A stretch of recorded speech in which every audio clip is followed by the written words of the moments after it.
1957 Soviet union প্রথম দেশ হিসাবে কৃত্রিম উপগ্রহ তৈরি করে।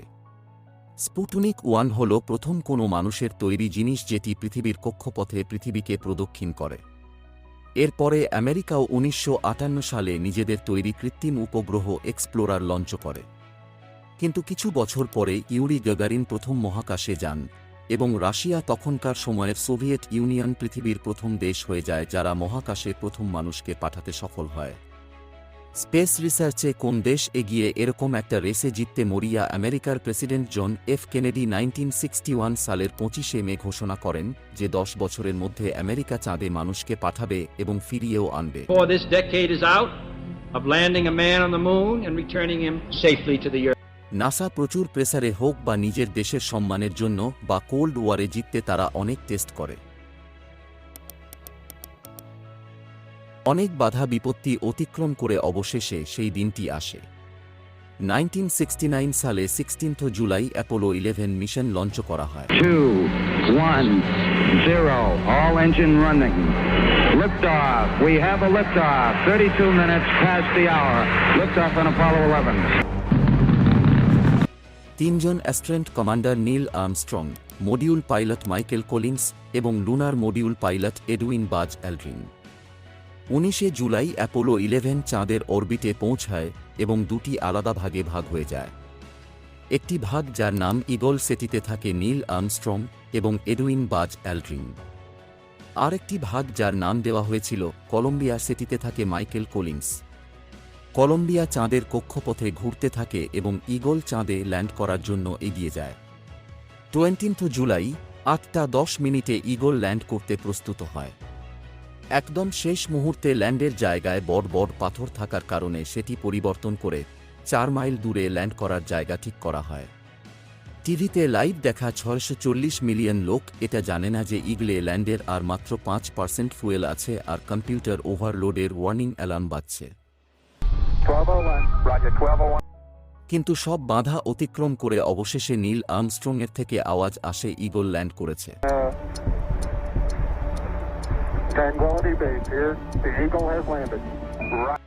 নীল আর্মস্ট্রং প্রথম এবং তারপরে এডউইন বাজ চাঁদের মাটিতে পা রাখেন এবং বলেন এটি হয়তো একটি মানুষের জন্য ছোট পদক্ষেপ কিন্তু মানব জাতির জন্য এটা একটা বড় লাফ।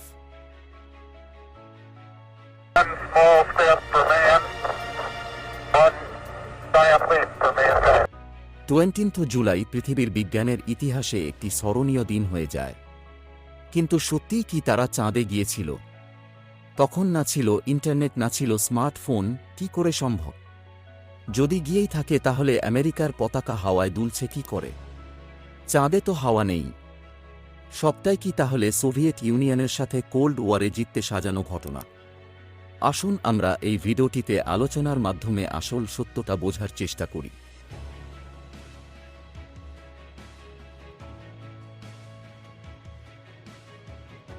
প্রথম চাঁদে অবতরণ সম্পর্কে সবচেয়ে জনপ্রিয় কনস্পিরেসি থিওরিগুলির মধ্যে একটি হল যে এটি সোভিয়েত ইউনিয়নের বিরুদ্ধে মহাকাশ রেস জয়ের জন্য নেসা এবং মার্কিন সরকার দ্বারা মঞ্চস্থ করা একটি প্রতারণা ছিল। এই থিওরিতে বিশ্বাসীরা যুক্তি দেখান যে চাঁদে তোলা ফটোতে তারা দেখা যাচ্ছে না এবং আমেরিকার পতাকা বাতাসে উড়তে দেখা যাচ্ছে। আরেকটি তত্ত্ব হল যে প্রথম চাঁদে অবতরণের ফুটেজটি ফেক এবং শ্যুট করা হয়েছিল এবং মহাকাশচারীরা আসলে কখনো চাঁদে পা রাখেননি।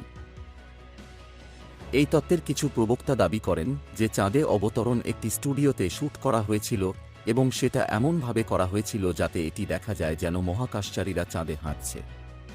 কিছু লোক বিশ্বাস করে যে প্রথম চাঁদে অবতরণ এলিয়েনদের জড়িত একটি বৃহত্তর ষড়যন্ত্রের অংশ ছিল। এই থিওরিতে তারা যুক্তি দেন যে চাঁদে অবতরণ আসলে এলিয়েনদের জীবনের সাথে যোগাযোগ করার জন্য একটি গোপন মিশনের জন্য একটি আবরণ ছিল। এই তত্ত্ব অনুসারে মিশনের আসল উদ্দেশ্য থেকে জনগণকে বিভ্রান্ত করার জন্য চাঁদে অবতরণ মঞ্চস্থ করা হয়েছিল, যা ছিল এলিয়েনদের সাথে যোগাযোগ করা এবং তাদের প্রযুক্তি অর্জন করা। প্রথম চাঁদে অবতরণকে ঘিরে কোনো তত্ত্বের সমর্থনে কোনো বিশ্বাসযোগ্য প্রমাণ নেই। তাছাড়াও এই ঘটনা যদি মিথ্যাই হয় তাহলে আমেরিকার সবথেকে বড় কম্পিটিটর সোভিয়েত ইউনিয়ন এই ঘটনাকে কোনোদিনও মান্যতা দিত না। তারা এই ঘটনাটিকে মহাকাশ বিজ্ঞানের তৃতীয় সবথেকে বড় পদক্ষেপ বলে উল্লেখ করেছে। প্রকৃতপক্ষে এমন অনেক প্রমাণ রয়েছে যা এই সত্যটিকে সমর্থন করে যে চাঁদে অবতরণ বাস্তব ছিল এবং অ্যাপোলো 11 নভোচারীরা আসলে চাঁদে পা রেখেছিলেন। চাঁদে তোলা ফটোতে তারা না দেখাকে ব্যাখ্যা করা যেতে পারে যে সময় তারা চাঁদে ল্যান্ড করেছিলেন সে সময় চাঁদে দিন ছিল। চাঁদের আকাশ পৃথিবীর মতো নীল নয়, কালো দেখায় এবং দিন থাকার কারণে কোনো উজ্জ্বল তারা দেখা যায়নি। যে পতাকাটি বাতাসে উড়তে দেখা যাচ্ছে আসলে নভোচারীরা আগে থেকেই জানতেন পতাকা চাঁদে হাওয়া না থাকার কারণে নেমে থাকবে, তাই একটি ভার্টিক্যাল রডের সাথে সাথে হরিজন্টাল রড ও তারা লাগিয়ে দেয় যাতে পতাকাটি না নেমে থাকে, এবং পতাকাটি একটি হালকা ওজনের কিছু দিয়ে তৈরি ছিল যা নভোচারীরা মাটিতে লাগানোর সময় এটিকে ধাক্কা দিয়েছিল, তাই সেটি দুলছিল। এছাড়াও সেখানে প্রচুর বৈজ্ঞানিক তথ্য রয়েছে যা চাঁদ থেকে সংগ্রহ করা হয়েছে, যার মধ্যে পাথরের নমুনা যা এই সত্যটিকে সমর্থন করে যে চাঁদে অবতরণ সত্যি ছিল। এই তত্ত্বকে সমর্থন করার জন্য কোনো বিশ্বাসযোগ্য প্রমাণ নেই যে চাঁদে অবতরণ একটি বৃহত্তর ষড়যন্ত্রের অংশ ছিল যার মধ্যে এলিয়েন জড়িত। এই তত্ত্বটি অনুমান এবং অনুমানের উপর ভিত্তি করে। এছাড়াও প্রচুর প্রমাণ রয়েছে যে প্রথম চাঁদে অবতরণ সত্যি ছিল এবং অ্যাপোলো 11 নভোচারীরা আসলে চাঁদে পা রেখেছিল। এই থিওরিগুলো অসংখ্য বিশেষজ্ঞ দ্বারা ভুল প্রমাণ করা হয়েছে। অ্যাপোলো মিশনের সময় চাঁদের শিলা সংগ্রহ করা হয়েছিল এবং পরীক্ষা করার জন্য পৃথিবীতে ফিরিয়ে আনা হয়েছিল। তারপর থেকে এই চাঁদের শিলাগুলির মধ্যে কিছু নিখোঁজ হয়েছে, যা তাদের অবস্থান সম্পর্কে জল্পনা ও কনস্পিরেসি থিওরিকে প্রভাবিত করে। কিছু লোক বিশ্বাস করে যে চাঁদের শিলা চুরি হয়ে থাকতে পারে, আবার অন্যরা বিশ্বাস করে যে তাদের আসল উৎস গোপন রাখার জন্য সরকার তাদের লুকিয়ে রেখেছে। চাঁদে অস্বাভাবিক ছায়া এবং আলোর খবর পাওয়া গেছে, যা কিছু লোক বিশ্বাস করে যে এটি এলিয়েন কার্যকলাপের প্রমাণ হতে পারে। যাই হোক, এই দাবিগুলির বেশিরভাগই বৈজ্ঞানিক ব্যাখ্যা দ্বারা খণ্ডন করা হয়েছে, যেমন ছায়া এবং আলো সূর্য বা অন্যান্য উৎস থেকে প্রতিফলিত হওয়ার কারণে। এটা মনে রাখা গুরুত্বপূর্ণ যে চাঁদে অনেক অদ্ভুত এবং ব্যাখ্যাতীত ঘটনা প্রাকৃতিক কারণ দ্বারা ব্যাখ্যা করা যেতে পারে এবং তাদের উৎস বা তাৎপর্য সম্পর্কে কোনো দাবি করার আগে আরও গবেষণা এবং তদন্ত প্রয়োজন। প্রথম চাঁদে অবতরণ ছিল মানব ইতিহাসের একটি সংজ্ঞায়িত মুহূর্ত। এটি আপাতদৃষ্টিতে অসম্ভবকে অর্জন করার জন্য মানুষের ক্ষমতা প্রদর্শন করেছে এবং একটি প্রজন্মকে বড় স্বপ্ন দেখতে এবং তারকাদের কাছে পৌঁছাতে অনুপ্রাণিত করেছে। অ্যাপোলো 11 মিশনটি মহাকাশ অনুসন্ধান এবং বৈজ্ঞানিক আবিষ্কারের ক্ষেত্রেও একটি বড় পদক্ষেপকে চিহ্নিত করেছে। প্রথম চাঁদে অবতরণের দীর্ঘস্থায়ী প্রভাব আজও প্রযুক্তি, মহাকাশ বিজ্ঞান এবং মহাবিশ্ব সম্পর্কে আমাদের বোঝার অগ্রগতিতে দেখা যায়।